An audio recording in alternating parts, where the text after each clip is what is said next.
morning, Puddle. Good morning, Pip. You look bouncy today. Puddle, why do leaves float on water? They don't sink like rocks. Ah, a wonderful why.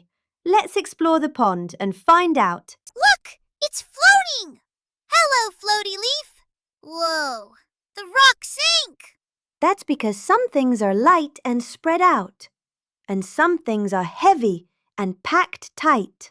So leaves are lighty floaty? Exactly. Float, float, float on the pond. Light things drift along. Sink, sink, sink down low. Heavy things say down I go. Leaf goes glide, glide, glide. Rock goes plop inside. Try it out, watch and think. Will it float or will it sink?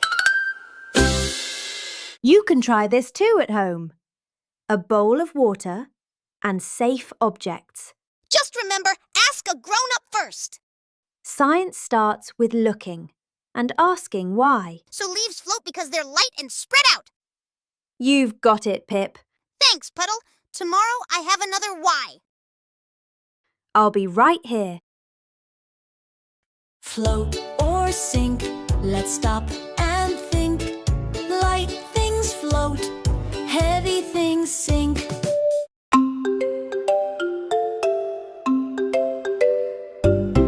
We asked why, we gave it a try. We watched and learned today. At the pond we think and explore and wonder all the way. What will Pip ask next? Come back and see. More little whys for you and me.